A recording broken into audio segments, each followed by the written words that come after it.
Thanks everyone for coming to this talk. So I want to talk about the explainable machine learning. I didn't say explainable AI. I'm hesitant a little bit about the intelligence word. So to be in the conservative part, so I mentioned explainable machine learning. I clarify why. Because in this talk, I want to measure, quantify the intelligence. Because we are using intelligence as a word, but nobody measures it. So more specifically in high risk applications. So let's have a quick view the timeline of the AI over last 10 years. So we talk about the ethics. In 2021, we had a lot of news about the regulations of AI, and then in 2022, the question was, is it really intelligence? Do AI models understand the world? And then this year, 2023, we talk about the danger of AI. Many people, Elon Musk, talk about the stop or pause, the training the model. Hinton left the Google because warning about the dangers of the misinformation. So by my perspective, all of this, the reason is that explainability. Because still we have a problem to explain the black box models we have. So from my perspective, the people working in the high risk domain and low risk domain are in completely different worlds. Because the people working in the low risk, there is a lot of hype in this area. So based on this, in this area, the singularity point is close. False alarm does exist, but with no cost. Most of them don't care about the cost of the false alarms. Let's focus on theory and more machine learning operations, MLOps, and high quality data. So that's why there is a lot of hype here. And if you go to the left side of the slides, in high risk area, so fairness, explainability, transparency is very important. Most of the time, we have a lot of exogenous factors, more specifically in finance, in aerospace, based on my experiences. Still, human in the loop AI is important. Ethics in AI is very important. Mostly, we are dealing with the poor data governance. And false alarm quantification is really important. My last talk in ICML 2021 was about the quantification of false alarm. My presentation was about to customize the loose function of the whatever methodology we are using. We have to put money inside the model to cost or risk or whatever.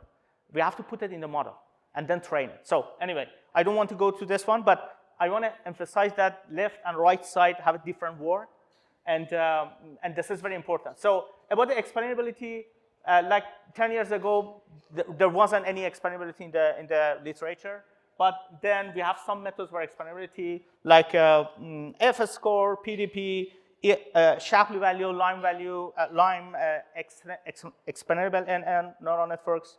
And then we have more to do to generalize the concept of the explainability, like a theoretical gap in global optimization. So my last presentation in 2021 in Toronto Machine Learning Summit was about the global optimization. So most of the methodology we are using for whatever AI method is local optimizer. And we are losing a lot of information because of the gap between local and optimal. So different story. Lack of clear definition of intelligence, self-awareness, consciousness. We don't know what is intelligence. We are using, but there is no definition. Quantum probability, maybe that's the answer. Because in classical probability, the events are independent. The A and B doesn't differ with the B and then A. But in the quantum theory, we have the direction of the events or the sequence of the events are important. This is exactly the same as causal inference. That's my focus today. So we need one thing everybody agree is reasoning. So if the model, if it can provide reasoning through the explainability, so we are in a better position to explain the model. in high-risk application, explainability is crucial. It's very important. So explainability provided by machine should be verified by a subject matter expert, SME. Otherwise, nobody trusts in the model, and you cannot put the model into production. Singularity point. So the key question is when machine beat human intelligence, or I can rephrase this question: when we can trust the ML models in the high risk in high risk applications. We know both human and machine have a false alarms, definitely. So how we realize that the machine may beat the human by leveraging the information beyond this SM is domain knowledge. How we can understand that, when we can make a decision that model beat the human intelligence or have more information that's beyond the SM's domain knowledge. So the definition of intelligence or intelligent is very complicated.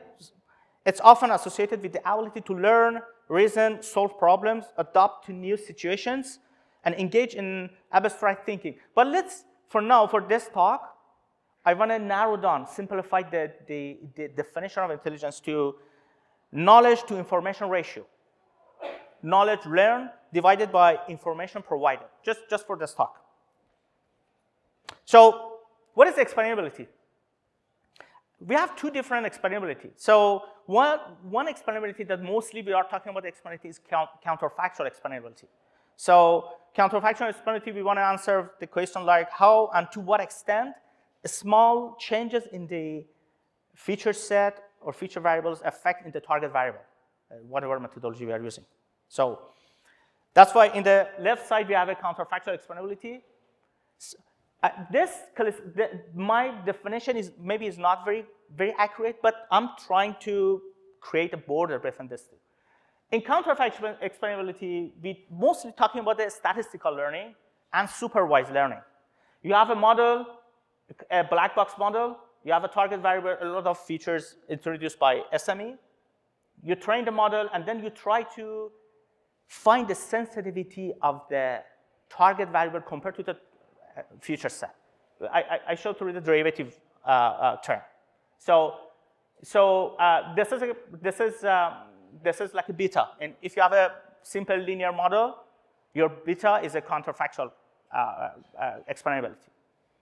So other side of the coin is causal explainability. Causal explainability, we are talking about the causal learning, mostly unsupervised learning, like a class train.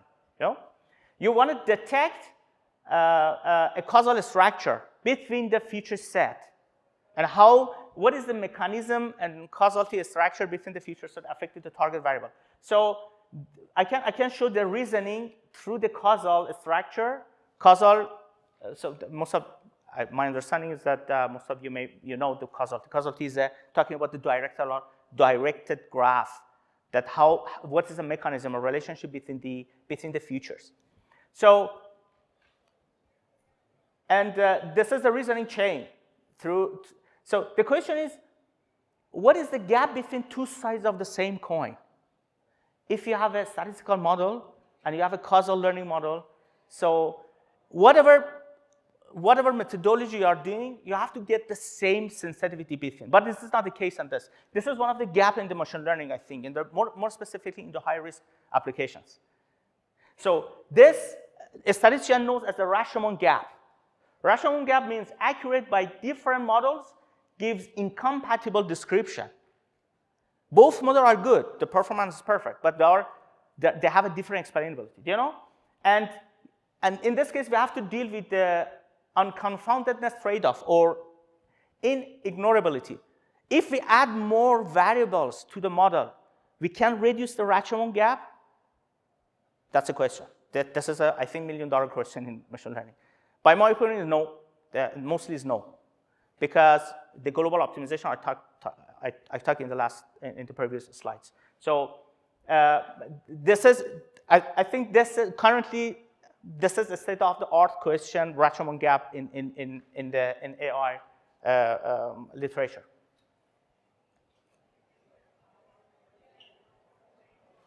Oops. No.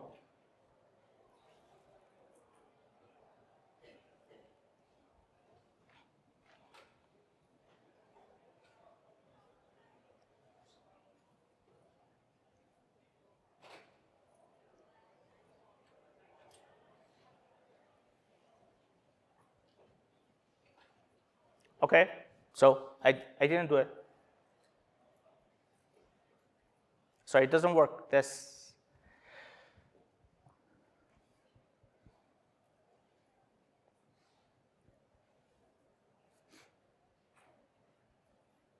Okay, no worries. I can continue explaining. So what is the explainability methods? We have a bunch of explainability methods. So assume that you have an initial hypothesis. Y is a function of some features based on the given function. For counterfactual explainability, oh, sorry. Yeah, for counterfactual explainability, sorry. So we have it. Oops. Sorry.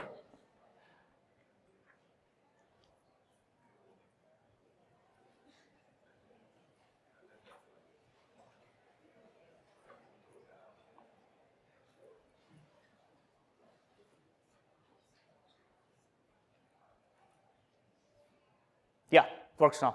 Thank you. Excuse me for interruption.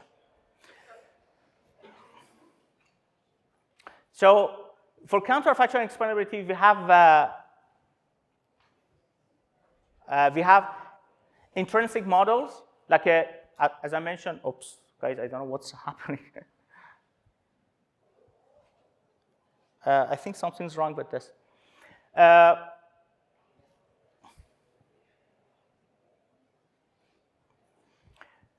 We have an intrinsic. We have the linear model, like a simple linear model. So the beta in the models is a counterfactual explainability, showing the sensitivity of the target variable to the features, to the target.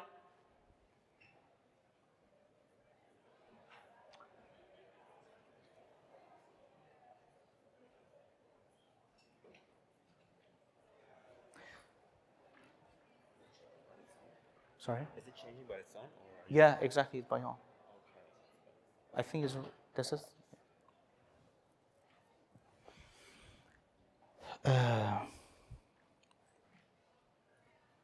I'm not changing, guys. This is artificial intelligence. So somebody hacked my presentation. So I mentioned about the danger of AI is exactly the danger of AI. So. Yeah.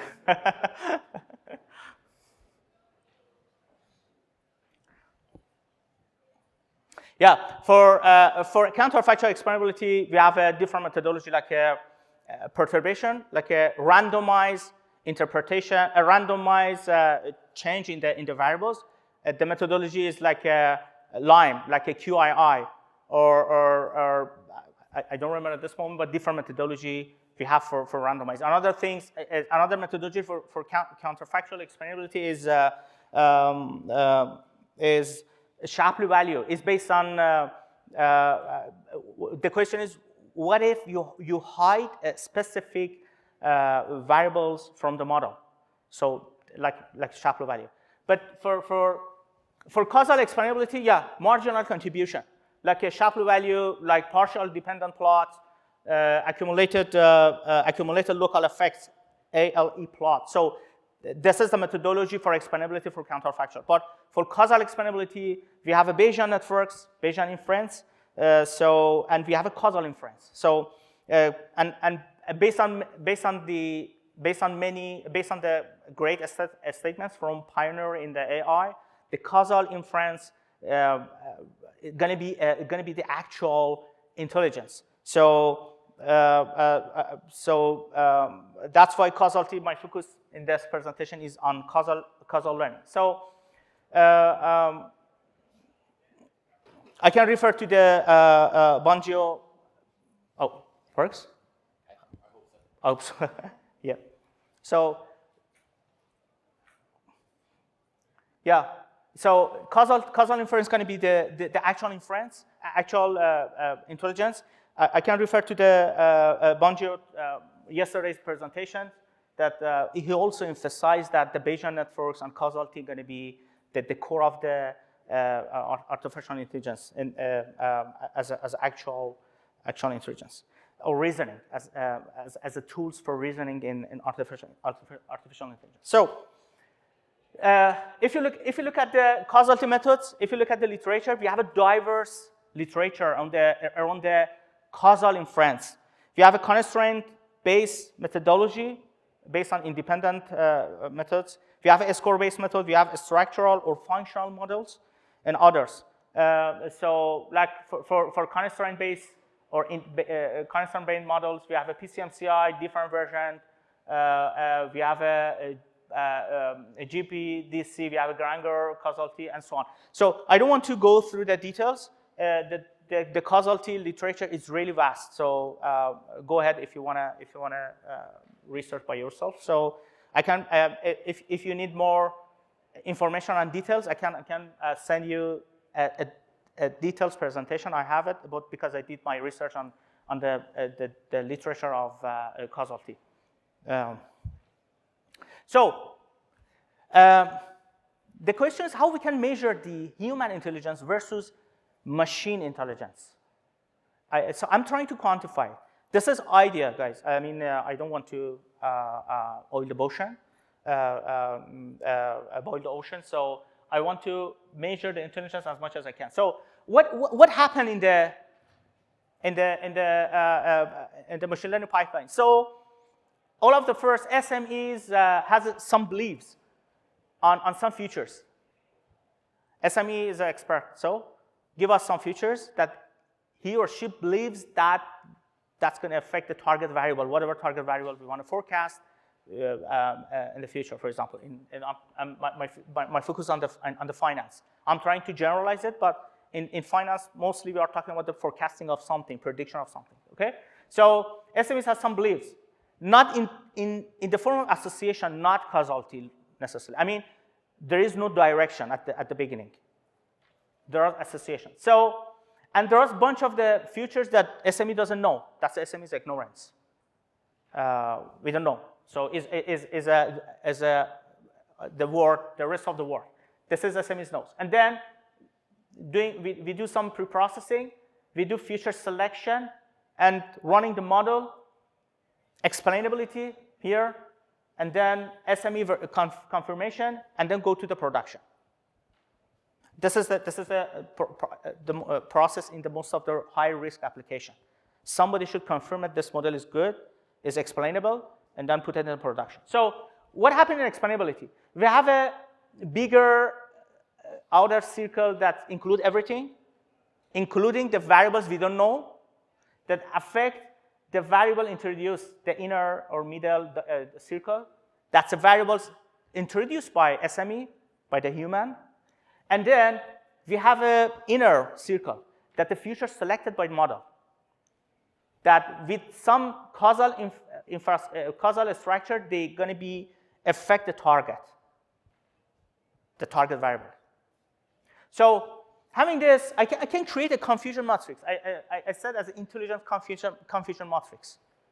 What does it mean? So if you look at this structure, if assume that the model performance is good, everybody agree on the performance of the model, whatever performance metric you have is doing well. But irrespective of the performance model, we have to explain the model. And this is the explainability here. So let's create a confusion matrix. The confusion matrix has four boxes. A is all the connection that SME believes and AI detects or machine detects. Truth. We accept it as a truth. Yeah. Human knows and machine proven. We have another box that SME believes, but AI doesn't detect, couldn't detect it. So the question is, we should trust human? Yes, because we are human. We are using the machine. We trust in SME. Okay. And there is box C that AI detects, but human doesn't know. We should trust machine? That's the question.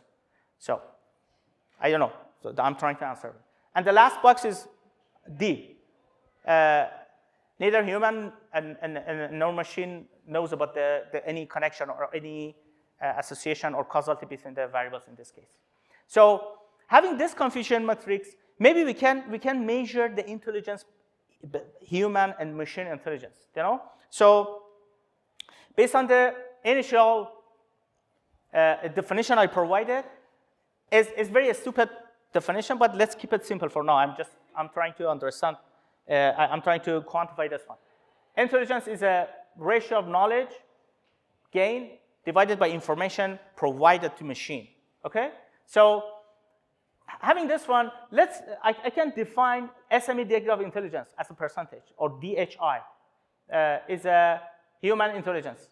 HI stands for human intelligence. SME's degree of intelligence is K divided by N. N is number of raw features introduced by SME to the model, and K is number of selected features, associations between introduced features and target variable at the beginning. And machine degree of intelligence, or AI, there is a Q divided by K. Q is number of directional relationships in causal structure detected by machine, given an acceptable performance. Let's back to this slide. The Q is the number of, or cardinality of A and C, by my definition. Here, A and C divided by K. K is number of selected features. So the definition of Q is going to be tricky. For example, I can define the Q as a number of directional paths in causal structure explaining a target variables. So, and for example, here, this is a bunch of variables. This is target variable. SME believe some variables affect the target, and using the machine, we can create a structural, directional relationships that to see this relationship and prove it. Having this definition, I can say AI outperforms human if the degree of intelligence of machine is greater than of the degree of intelligence of human intelligence, given this context. So to show this one, I bring a very simple case study. So assume that we have a target variable like a macroeconomic factor, let's say unemployment rate or housing index of Canada. We want to predict it for the next month, okay? This is one task that most of the financial institutions doing. So I use 2 data sets that's available that's free, available online.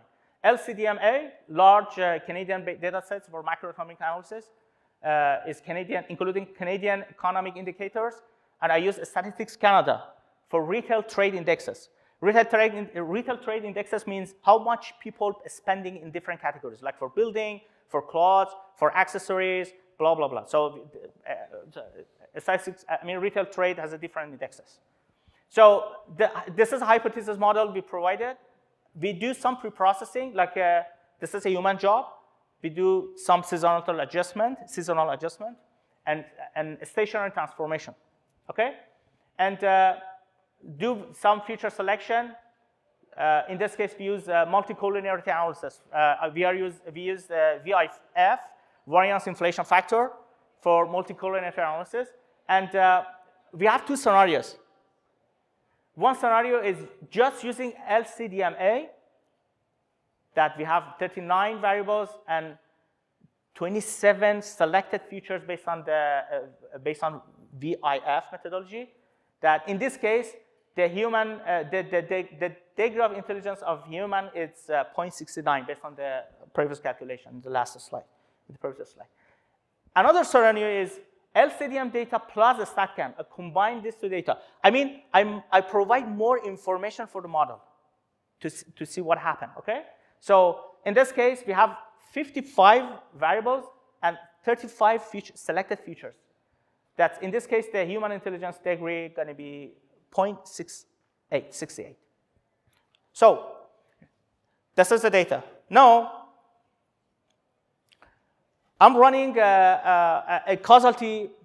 I'm trying to create the causal structure of the variables using a well-known methodology, in this case, PCMCI. I use PCMCI. PCMCI, I don't go to the details. PCMCI is PC plus MCI. Is a methodology to detect the causality between the variables, between the decision variables. and using the independent statistical test. The time lag I use is 1 to 3, and data is monthly. And we have a p-value threshold for PCMCI is 0.01. So if you look at the data structure, so in this case, if you remember, we have 27 selected features, and the number of connection, the whole connection inside the features is 126. Let's back to my definition. That's a Q. Q was number of directional relationship in causal structure detected by machine. If I assume that this definition is right, and I'm getting this number, and in this case, the degree of intelligence of machine is 4.67. That's much higher than the human intelligence I provided in the I calculated here in this slide. So, but maybe this is not the case. Maybe this definition is not accurate. We can change the definition to number of directional paths in causal structure explaining a target variable. So, what does it mean? That means this is my target variable, unemployment Canada. This is a target variable. I want to predict it. So, I'm looking at the structural, at the whole causality structures, and try to find the directed paths that can explain. We say, I'm saying reasoning, can explain the target variable. In this case, the value of Q is going to be much lower. So, for example, for this chart. For this data, just using LCDMA data sets, we have like five different paths explaining the target variable. So that's why the DAI is going to be 5 divided by 27. That's much lower than the human intelligence. So I want to say how we define the Q going to be change the value of the DAI. So if I combine LCDMA plus StatCan data, I have a bigger causality structures. Now I have a bigger variables that explain each other, and definitely we have a much more directional path that can explain the target variable. So this is another picture. So I didn't calculate the details, but I used another macro factor, in this case housing index, to create the causal structure. So actually, this is only open question. So the concern is at some point we have to trust machine in high risk applications. That's the point. So we need to. That's why at some point we need to quantify the degree of intelligence between machine and human. Human, in this case, SME, expert knowledge domain, to put that machine in the production. I think this is the major concern currently we have in the high risk applications, because whatever methodology you design, irrespective of the quality, the performance of the model, you have to explain it for everybody. Even I mean the people, they don't know, they don't have idea about the AI in the organizations, but you have to justify your model through the explainability. And at some point, that's why we need to measure the degree of intelligence of machine versus human. So, and another takeaways from this talk, I think, is given perfect conditions, both ML and causality models, I mean statistical learning versus causal learning, should result in the same explainability, zero Rashomon gap. I think one thing is missing in the current literature is nobody tried to reduce this gap, the Rashomon gap. We have some companies that specifically working on the causality, but I had the same question when I presented something in the UK, London, about that was a causality conference. So I showed numerically that the Rashomon gap sometimes in some classification models is really huge. And that's why you cannot explain your model. And I saw a beautiful conversation between Andrew Ng and Jeff Hinton like 2 days ago. So they mentioned it's important that AI scientists reach consensus on risk, like a climate scientist. And do AI models understand the world? We think they do, but nobody's sure. So let's all of us in AI keep having conversation to learn from each other. Thank you, guys. And sorry for interruption.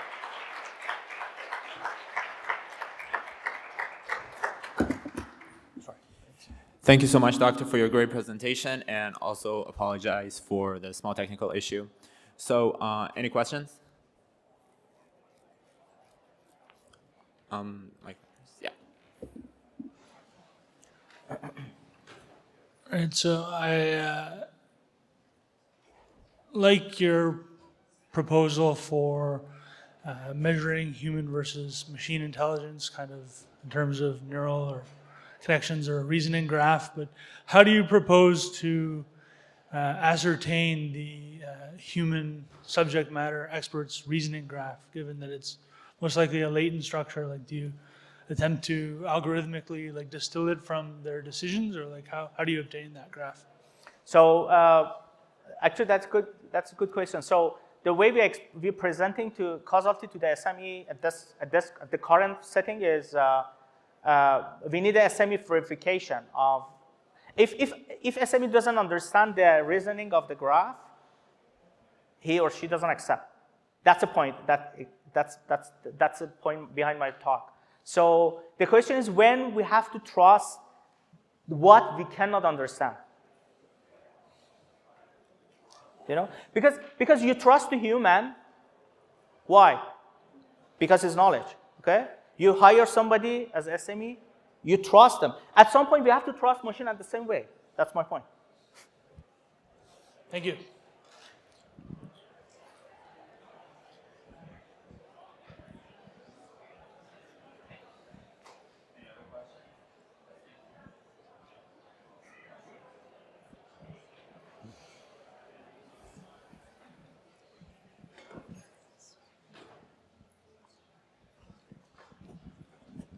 Hi, I was really interested in the presentation, but I couldn't read all the slides. Are they going to be available afterwards that I could review, or are you going to publish the slides anywhere? Yeah, sure. Yeah, there is no any confidential issue there.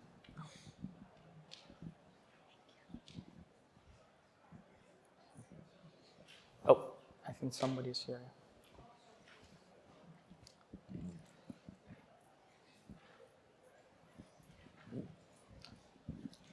I apologize if I missed this, but how do you, if you're looking at the sort of the number of connections as a key metric, it's very insightful. How do you distinguish between, basically how much pruning you've done on those connections, so that, you could imagine a lot of spurious connections messing that up. And I'm sorry if I missed that point in the presentation. How do you avoid that problem to sort of say, my system's really smart and it just has a lot of sort of noisy connections? So you're completely right. This is causality is ongoing discussions. That's why I show the history of the causality methodology. Is we have a very diverse literature at this moment, and there is no convergence still.